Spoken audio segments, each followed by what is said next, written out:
दिलचस्प है कि इस साल होने वाले लोकसभा चुनावों के मद्देनज़र दो सबसे बड़े अभियानों की शुरुआत गैर पार्टी पहल के रूप में हुई है।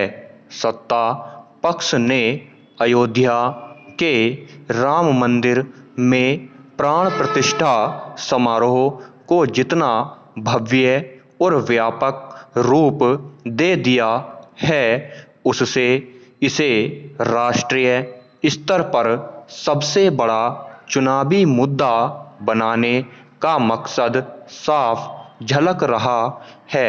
हालांकि भाजपा की ओर से लगातार कहा जा रहा है कि उसके लिए मंदिर कोई चुनावी मुद्दा नहीं।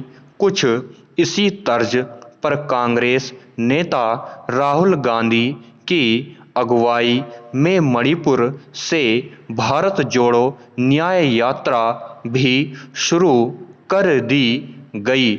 निश्चित रूप से इसके पीछे चुनावी माहौल बदलने और अपने अनुकूल नैरेटिव सेट करने की मंशा काम कर रही है।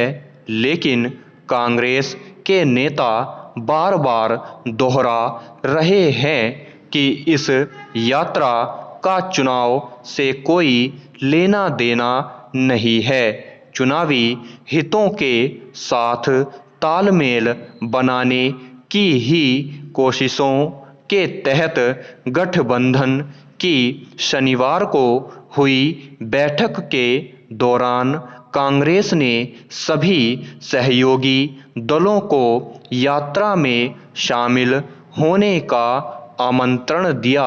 इससे पहले जब इस न्याय यात्रा की तारीखें घोषित की गई थी, तब समाजवादी पार्टी के अखिलेश यादव ने सार्वजनिक तौर पर कहा था कि यात्रा से पहले सीटों का बंटवारा हो जाना चाहिए। जाहिर है, सहयोगी दलों के मन में कहीं न कहीं यह भाव भी है कि यात्रा के जरिए अगर देश का माहौल कांग्रेस या राहुल गांधी के पक्ष में बना तो उसका असर सीटों के लिए होने वाली सौदेबाजी पर पड़ सकता है।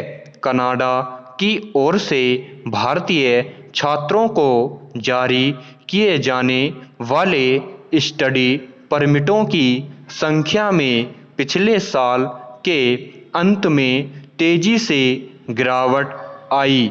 साल की आखिरी तिमाही में ये गिरावट 86% तक चली गई।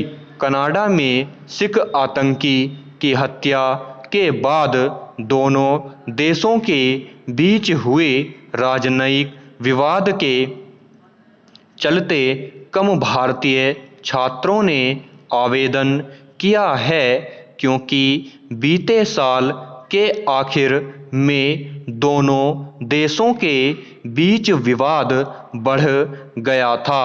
कनाडा के आव्रजन मंत्री मार्क मिलर ने एक साक्षात्कार में माना कि स्टडी परमिट की संख्या घटी है और भारतीयों को अध्ययन परमिट की संख्या जल्द ही बढ़ने की भी संभावना नहीं है। मार्क मिलर ने कहा, हालिया संबंधों ने भारत से कई आवेदनों को जारी करने की हमारी क्षमता को आधा कर दिया है। कनाडा और भारत के तनाव का असर आगे भी पड़ने की संभावना है। मैं आपको यह नहीं बता सकता कि राजनयिक संबंध कैसे विकसित होंगे, लेकिन इनका असर जरूर हुआ है। स्टॉप।